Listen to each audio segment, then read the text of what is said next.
स्वागत है आपका करियर एकेडमी के यूट्यूब चैनल पर। तो जैसे कि आपको पता है एचएसएससी हरियाणा में आपका मंडी सुपरवाइजर का एग्ज़ाम आ चुका है और बहुत पास है वो एग्ज़ाम आपका होने वाला है। तो मैं उसके लिए आपको कुछ जीके के क्वेश्चन कराने का प्रयास करूँगा। जैसे कि आपको पता है कि मंडी सुपरवाइज़र की जो पोस्ट है, ये मंडी सुपरवाइज़र की पोस्ट आपकी मंडियों में मार्केटिंग में होती है। तो एग्रो मार्केटिंग जो है, एग्रो मार्केटिंग आपका मेन सब्जेक्ट बनता है, जिसमें एग्रीकल्चर प्रोड्यूस को परचेज करना, उसको स्टोर करना, वेयर हाउसिंग करना आदि आदि आपके पास वर्किंग के आते हैं। तो आपको जहां तक मंडी सुपरवाइजर के जो स्पेशल क्वेश्चन आएंगे वो एग्रो मार्केटिंग के आएंगे, एग्रीकल्चर गुड्स की या प्रोड्यूस की परचेजिंग के आएंगे, या आपके मंडी सुपरवाइजर के जो आपकी ड्यूटीज हैं उनको कैसे फॉलो करना है उसके क्वेश्चन आपको आ सकते हैं। तो मैं आपको कुछ क्वेश्चन जो है कराने का प्रयास करूंगा। सबसे पहले आता है भारत में, यानी इंडिया से लेके चलते हैं तो एफसीआई यानी फूड कॉर्पोरेशन ऑफ इंडिया जो है भारत का मेन जो है एग्रो मार्केटिंग में और एग्रो प्रोड्यूस परचेज में सबसे मेन अथॉरिटी एफसीआई। तो food corporation of India FCI आता है, जिसकी स्थापना 14 जनवरी 1965 को हुई थी, यानी 1965 को स्थापित हुआ था एफसीआई। और पहली ब्रांच, पहला वेयर हाउस जो है एफसीआई का वेयर हाउस खुला था तंजावुर तमिलनाडु में।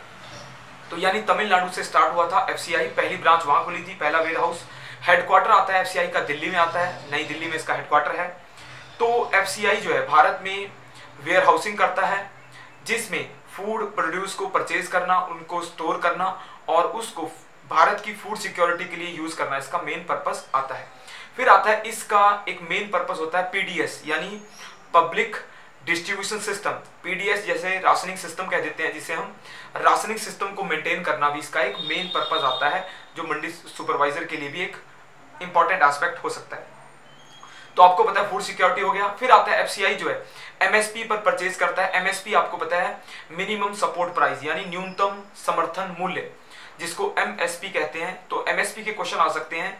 मिनिमम सपोर्ट प्राइस नॉर्मली 24 फसलों का यानी 24 क्रॉप्स का डिक्लेयर होता है, और ये जो है ये डिक्लेयर करता है सीएसीपी, यानी एक कमीशन है भारत का सीएसीपी जो एमएसपी डिक्लेयर करने के लिए बना है। तो सीएसीपी का है commission on agriculture cost and pricing, यानी CACP commission on agriculture cost and pricing एक ऐसा कमीशन है जो एमएसपी और डिक्लेयर करता है, जो क्रॉप्स के प्राइस हैं उनकी कॉस्ट का पता लगाता है और उनके प्राइस को डिक्लेयर करता है। एमएसपी हमेशा डिक्लेयर होता है फसल बोने से पहले, यानी जब हम सीड सो करते हैं, सोइंग करते हैं फसलों को, तो उससे पहले डिक्लेयर होता है एमएसपी। फिर क्वेश्चन आएंगे आपको एमएसपी में कि कितनी क्रॉप्स का होता है, 24 क्रॉप्स का आएगा ये। फिर आता है क्वेश्चन कि ऐसा कौन सा प्राइस होता है जिस प्राइस पर सरकार जो है प्रोक्यूर करती है अनाज को, यानी ग्रेन्स को प्रोक्योर करती है, तो आएगा प्रोक्यूरमेंट प्राइस। प्रोक्यूरमेंट प्राइस वो प्राइस होता है जो अनाज कटने के बाद, यानी फसल जब कट जाती है उसके बाद मंडियों में प्रोक्यूरमेंट प्राइस के आधार पे ही मंडियों में अनाज जो है खरीदा जाता है। तो प्रोक्यूरमेंट प्राइस एमएसपी से अलग होता है। मिनिमम सपोर्ट प्राइस ऐसा प्राइस होता है जो मिनिमम यानी सरकार द्वारा गारंटीड प्राइस है। मिनिमम सपोर्ट प्राइस सरकार एमएसपी की गारंटी लेती है, अगर मार्केट में लॉस आ जाए या कोई परचेज करने वाले ना हो तो सरकार एमएसपी रेट पर किसानों से परचेज करती है। जबकि प्रोक्यूरमेंट प्राइस वो फाइनल लास्ट प्राइस होता है जिस पर एक्चुअल किसानों का जो अनाज है वो खरीदा जाता है। ठीक है जी। फिर आता है मार्केट प्राइस, बाजार मूल्य, जो मार्केट में नॉर्मल प्रेवलेंट होता है, जो मार्केट में चल रहा रेट होता है, उसको कह देते हैं हम मार्केट प्राइस। फिर आता है इशू प्राइस, एक इशू प्राइस भी होता है। इशू प्राइस होता है जो नॉर्मली एफसीआई के गोदामों से जब अनाज निकलता है तो उसको हम नॉर्मली इशू प्राइस के रूप में ही काउंट करते हैं। मेनली जो आता है इसमें एमएसपी आएगा और प्रोक्यूरमेंट प्राइस जो है मेन है। फिर नेक्स्ट क्वेश्चन आता है, भारत में आप देखोगे इसके 5 जोनल ऑफिस हैं, 5 एफसीआई के, और 24 यानी 24 रीजनल ऑफिस हैं। फिर आता है, आपको पता है कि भारत में अनाज खरीदने की सबसे मेन अथॉरिटी एफसीआई है। नेक्स्ट आता है हैफेड। हरियाणा में अगर हम देखते हैं एफसीआई की सेम जो अथॉरिटी है हरियाणा के लिए वो हैफेड आएगी। हैफेड जो है हरियाणा का लार्जेस्ट एपेक्स कोऑपरेटिव फेडरेशन है, यानी हरियाणा में अनाज को प्रोक्यूर करने की प्रोक्यूरमेंट अथॉरिटी में हैफेड आएगा। इसकी स्थापना हुई थी 1 नवंबर 1966 को, यानी हरियाणा की स्थापना के साथ ही हैफेड की स्थापना हुई थी। हरियाणा में लार्जेस्ट सप्लाई चेन, यानी हरियाणा में फसलों की सप्लाई चेन जो है वो हैफेड चलाती है। इसके अलावा लार्जेस्ट प्रोक्यूरमेंट अथॉरिटी है ये, जो प्रोक्यूर करती है हरियाणा में बड़े लेवल में प्रोक्यूर करती है। प्रीमियर वेयर हाउसिंग करती है, यानी वेयर हाउसिंग का काम जो है हैफेड का है। इसके अलावा एग्रो मार्केटिंग का भी काम करती है टोटल में।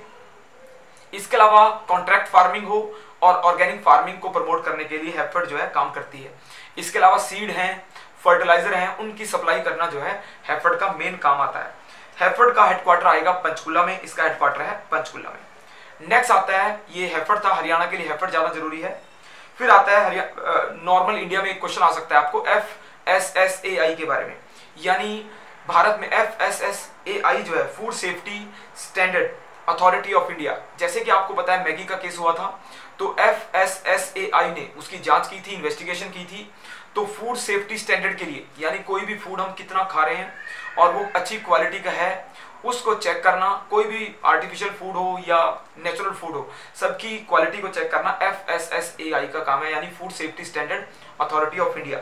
ये जो है नॉर्मली नई दिल्ली में इसका हेडक्वार्टर है। भारत में फूड सेफ्टी स्टैंडर्ड के लिए काम करती है FSSAI। ठीक है जी। नेक्स्ट आता है हमारा नेफेड। जैसे कि आपको पता है नेफेड जो है नेशनल एक ऐसा ही ऑर्गेनाइजेशन है जो भारत में एग्रो मार्केटिंग के लिए काम करता है। इसकी फुल फॉर्म देख लेते हैं, national agriculture cooperative marketing federation of India, यानी राष्ट्रीय नेशनल एग्रीकल्चर कृषि कोऑपरेटिव मार्केटिंग में फेडरेशन ऑफ इंडिया है नेफेड। तो एपेक्स ऑर्गेनाइजेशन है ये भी कोऑपरेटिव मार्केटिंग में, एग्रीकल्चर कोऑपरेटिव मार्केटिंग में। तो एग्रीकल्चर प्रोड्यूस को परचेज करना इसका काम होता है। 1958 नेफेड इस्टेब्लिश हुआ था 1958 में, 1958 में। और ये जो है एग्रीकल्चर प्रोड्यूस को ट्रेड करता है, ट्रेडिंग अथॉरिटी है। इसका भी हेडक्वार्टर जो है वो नई दिल्ली में आएगा। और इसके अलावा नेफेड जो है भारत में नेशनल स्पॉट एक्सचेंज, यानी कमोडिटी मार्केट में जो स्पॉट एक्सचेंज है, जो उसकी कमोडिटी मार्केट है, उसको परचेज करता है या उसको डील करता है। कमोडिटी मार्केट में आमतौर पे एग्रीकल्चर गुड्स की ट्रेडिंग होती है। नेक्स्ट आता है ट्राइफेड। ट्राइफेड जो है tribal cooperative marketing federation of India. Try का अर्थ हो जाएगा ट्राइबल, टी यानी ट्राइबल से है, तो जनजातीय लोगों के लिए है tribal cooperative federation of India. ये जो है ट्राइबल गुड्स यानी जनजातीय लोगों द्वारा कृषि उत्पाद जो बनाए जाते हैं उनको परचेज करता है। इसके बाद आता है एगमार्क। एगमार्क जो है एग्रो प्रोडक्ट, यानी एग्रो प्रोडक्ट को उनकी क्वालिटी के आधार पर डीमार्केशन करता है या उनकी चिन्हित करता है उनको एगमार्क। तो भारत में कोई भी सामान जो है लोग जो कंज्यूम करते हैं उसके बारे में एगमार्क जो है एक अथॉरिटी है जो उसकी क्वालिटी को मेंटेन करती है। तो एग्रो प्रोडक्ट जो है एगमार्क से, जैसे गोल्ड में देखा होगा आपने BIS हॉलमार्क होता है, वैसे ही एग्रीकल्चर गुड्स के लिए आएगा एगमार्क। नेक्स्ट आता है, भारत में आपने देखा होगा कि जो हमारी PDS है यानी public distribution system, rationing system है, वो भी लोगों तक फूड सिक्योरिटी मेंटेन करने का एक मेन अथॉरिटी है।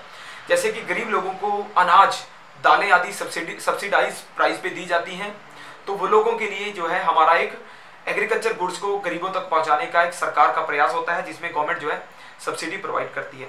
इसके अलावा आएगा रबी, खरीफ और जायद। यानी आपको पता है भारतीय कृषि में 3 प्रकार की फसलें होती हैं, 3 क्रॉप्स हैं, 3 टाइप क्रॉप सीजन है। जैसे रबी क्रॉप सीजन आता है, खरीफ क्रॉप सीजन आता है और जायद।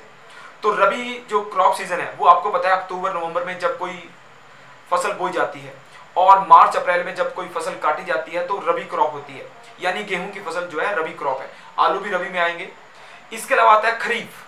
खरीफ क्रॉप होती हैं जो जून जुलाई के आसपास या जुलाई के आसपास बोई जाती हैं और अगस्त सितंबर में यानी अगस्त सितंबर के आसपास काटी जाती हैं, उनको खरीफ कहते हैं। जैसे राइस के अलावा जूट भी एक खरीफ क्रॉप है।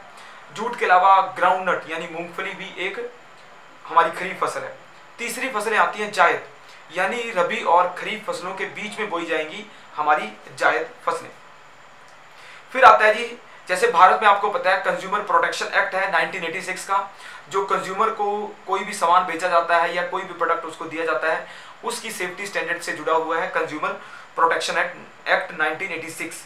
इसके अलावा असेंशियल कमोडिटी एक्ट आता है जो असेंशियल कमोडिटी के लिए काम करता है। फिर आता है 2013 का नेशनल फूड सिक्योरिटी एक्ट, जो भारत में लोगों तक फूड सिक्योरिटी मेंटेन करने का एक्ट है। इसके अलावा APMC, जैसे हरियाणा में APMC और भारत में APMC जो है एक ऐसा एक्ट है जिसके द्वारा हमारी मंडीज रेगुलेट होती हैं। यानी APMC हमारा एक्ट है जो मंडियों को रेगुलेट करता है। जो मंडियां जिसके आधार पे काम करती हैं, लोकल मंडीज हैं हमारी, नॉर्मल मंडीज जो है वो APMC के आधार पे ही काम करती हैं। तो इसके अलावा आपको मंडी सुपरवाइजर में मंडियों में कैसे कैसे वर्किंग होती है, कैसे अनाज की क्वालिटी को मेंटेन करने के लिए जो मीडिएटर हैं उनको सरकार देखती है, कमीशनिंग होती है उसको देखती है। तो ये जो है मंडी सुपरवाइजर से जुड़े हुए मुख्य काम हो सकते हैं। मैंने कुछ क्वेश्चन जो है आपको कराने का प्रयास किया है, उम्मीद है कि इनमें से कुछ क्वेश्चन आपके एग्जाम में आपकी हेल्प करें। तो कैसा लगा लेक्चर आपको, लाइक करें, सब्सक्राइब करें। धन्यवाद।